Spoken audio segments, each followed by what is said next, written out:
चोखो मेला नाम के एक भक्त हुए पंढरपुर में। अच्छा, चोखो मेला जो है ये कोई मातृ गर्भ से इनका जन्म नहीं हुआ।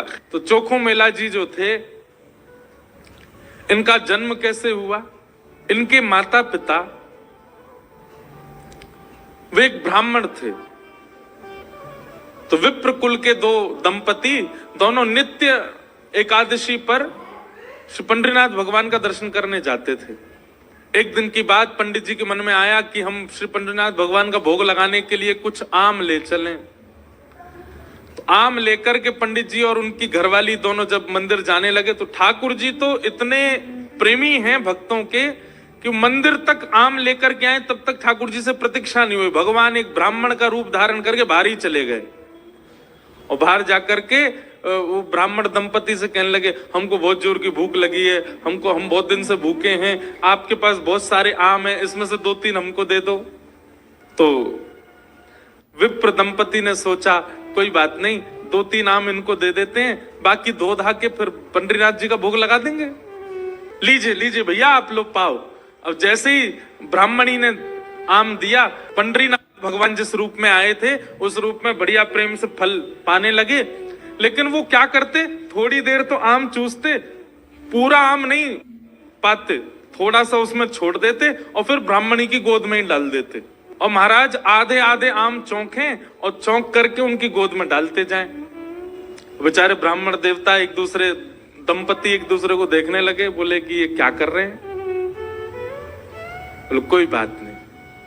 2-4 आम पा करके और उच्छिष्ट छोड़ छोड़ करके उनकी गोद में ब्राह्मण तो चले गए। अभी दोनों दंपति सोचने लगे, कोई बात नहीं, 2-3 आम बचे, इनको धो के पंडरीनाथ भगवान का भोग लगा देंगे, और ये जो आम ये हमारी गोद में छोड़ गए, इनको बांध लो, कोई जानवर या कोई जीव मिलेगा उसको दे देंगे।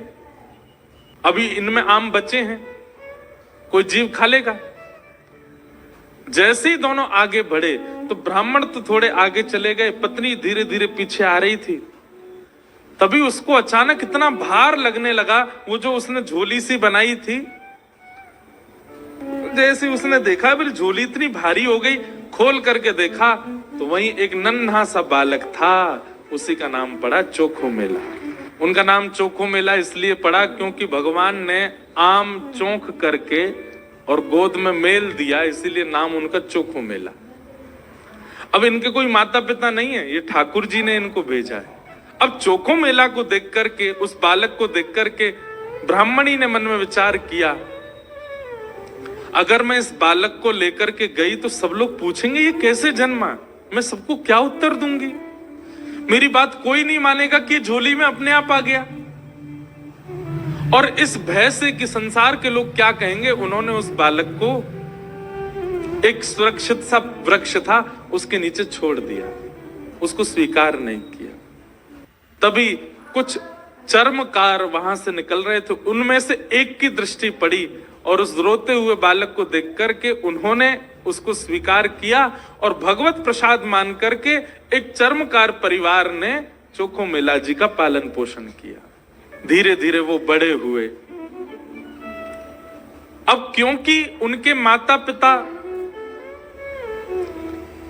चर्मकार परिवार के हैं, इसलिए कई जगह उनको मंदिर में जाने से रोक दिया जाता। पर ठाकुर जी तो किसी की जात पात नहीं देखते ना, ठाकुर जी तो सबसे प्रेम करते हैं। चोखो मेला जी अपने पिता के साथ में खेती बाड़ी करते थे। एक दिन खेती करते करते उनके मन में आया, इतने सुंदर सुंदर फल, इतने सुंदर सुंदर सब्जियां हुई हैं, मैं क्यों ना इन फलों को पंडरीनाथ भगवान का भोग लगाने ले जाऊं। तो उन्होंने क्या किया, एक केले के वृक्ष से खूब सारे केले ले लिए और एक झोला में बांध करके चल दिए। पंढरपुर से 12 किलोमीटर दूर उनका गांव था। जैसे ही पहुंचे पंढरपुर, इतने आनंद में भर गए कि उन्होंने विचार ही नहीं किया। बहुत लोगों ने रोकने का प्रयास किया कि इनको मंदिर में ना घुसने दिया जाए, ये अधिकारी नहीं है, लेकिन वो तो इतने भाव में आ गए कि वो घुसते ही चले गए। और जैसे भीतर पहुंचे महाराज, लोगों ने घेर करके चोखो मेला जी को पीट दिया, बहुत मारा, उनके वस्त्र फाड़ दिए, सिर में चोट लगी, हाथ में चोट लगी, पैरों में चोट लगी, सब जगह इतना जख्म दे दिया। चोखो मेला जी रोते रोते वापस आ गए। पंडरीनाथ भगवान को भोग नहीं लगा पाए। शाम का समय चोखो मेला जी अपने सब घावों को, जहां जहां से रक्त निकल रहा था, साफ कर रहे थे और गुस्सा कर रहे थे। बोले अब नहीं आऊंगा आपके पास। बैठ गए हो, ईंट के ऊपर खड़े हो गए हो, इतने सारे अपने आगे जो है धर्म शास्त्र के मर्मज्ञ लगा दिए हैं, वे सब जात पात देख करके दर्शन कराते हैं। खड़े रहो, बने रहो महाराज अपने रूप में, हम तो नहीं आएंगे आपका। अरे कुछ करने थोड़ी आया था, कुछ मांगने थोड़ी आया था, अपने खेत के बढ़िया फल लेकर के आपका भोग लगाने आया था। इतने में ही श्याम सुंदर पीतांबरी पहने चलते हुए चोखो मेला के पास प्रत्यक्ष प्रकट होके आ गए और चोखो मेला के पास आकर के गले में गलवैया डाल करके बैठ गए। ए चोखा, नाम ही भगवान उसको चोखा बोलते। ए चोखा, तो इतना उदास क्यों हो रहा है? बोले उदास? इतना पिटवाया हमको, हाथ पांव सब तोड़ ताड़ दिए हमारे, और अब मेरे घर आ गए हो, मेरे गले में गलवैया डाल करके बैठे हो। ये सब लीला क्यों करते हो आप? वहां क्यों नहीं रोका आपने सब पुजारियों को, पंडाओं को, ये सब ब्राह्मणों को? ठाकुर जी बोले देख चोखा, वे सब मुझे पूजते तो हैं, मेरी सेवा तो करते हैं, पर मुझको पाषाण मानते हैं, मुझको मूर्ति ही मानते हैं। और जो मुझे पाषाण मानता ना, उनके लिए मैं पाषाण ही रहता हूं। उनके लिए ना मैं बोलता हूं, ना मैं हंसता हूं, मैं बस एक टक खड़ा रहता हूं, ना मैं खाता हूं, ना मैं पीता, कुछ नहीं। तू तो मुझे पाषाण नहीं मानता ना, तू तो मुझे साक्षात ठाकुर जी मानता है। इसीलिए तो अपने अपने अपने बगीचे के फल लेकर के मेरे पास आया। वहां बहुसंख्यक पाषाण मानने वाले लोग हैं, इसलिए मैं उनके सामने बोला नहीं। एकांत में जब तू आ गया तो मैं तेरे पास आ गया। चल चोखा, अब तू मुझे अपने आंगन के फल खिला दे। अपने हाथों से सुंदर छिलका उतार उतार करके श्री पंडरीनाथ भगवान को अपने हाथ से खिला रहा है चोखो मेला। भगवान ने 2-3 केला पाए और 2-3 केला पाने के बाद में भगवान बोले, ए चोखा सुन, अब मत खिला, अब बाकी के जितने बच्चे हैं ये सब मेरी पीतांबरी में बांध दे। चोखा बोला, वहां जाकर के पाओगे, सारे मेरे सामने ही पा लीजिए ना, आप बांध करके क्यों ले जा रहे हो, यहीं प्रेम से पालो। पंडरीनाथ भगवान बोले, अरे मैंने अपना तो पा लिया, ये बाकी के तो मैं पंढरपुर में रुक्मणी जी बैठी हैं, वो भी भूखी हैं, उनके लिए ले जा रहा हूं, उनको जाके मैं पवा दूंगा। आज चोखा, तेरे ऊपर इतना प्रहार किया ना सबने, तेरे ऊपर इतना अत्याचार किया सबने, इसलिए मैंने और रुक्मणी जी ने आज भोजन ही नहीं किया, हम दोनों भूखे हैं। अब मैंने तो पा लिया, अभी रुक्मणी जी के लिए ले जाऊंगा। भगवान अपनी पीतांबरी में केले बांध करके पंढरपुर आ गए और पंढरपुर में आकर के रुक्मणी जी को पवाया। प्रातः काल ब्रह्म मुहूर्त में जैसे ही कपाट खुले श्री पंडरीनाथ भगवान के, चारों ओर केले के छिलके पड़े हैं और केले के छिलके देख करके सब पंडा पुजारी बोले हम तो कपाट बंद करके गए, ये केला के छिलका यहाँ कैसे पड़े हैं, ये कौन लेके आया? तभी एक उनमें से बोले कल वो आया था ना, एक चर्मकार का बालक, वही अपने संग बांध के लेके आया था इतने सारे केले, उसको सुबह तो हमने मार पीट के भगा दिया, निश्चित ही वो कहीं से रात में आ गया है और रात में आकर के सब यहाँ खा करके गया है ठाकुर जी के आगे। उसका उद्देश्य तो गर्भगृह को बेकार करना ही था, इसलिए ये सब हुआ है, ये उसी ने किया है। और सब पंडा पुजारी नाराज हो गए, अपने हाथ में डंडा ले करके कमर कस के सब पहुंच गए चोखो मेला के घर और वहां पहुंच करके घर से निकाल करके फिर पीटा उनको, फिर मारा। चोखो मेला घर में सो रहे थे और घर में जाकर के वहां से घसीट करके उनको मारा सबने। बोले अरे दुष्ट पापी, तुझको मंदिर में नहीं जाने दिया तो रात्रि तो गर्भगृह में घुस गया। चोखो मेला पिटते रहे, नेत्रों से आंसू बहाते रहे, जय हो पंडरीनाथ, कैसी लीला करते हो, सुबह पिटवाते हो, रात में आकर के खा जाते हो मेरे हाथ से। लेकिन अब की बार श्री पंडरीनाथ नाराज हो गए।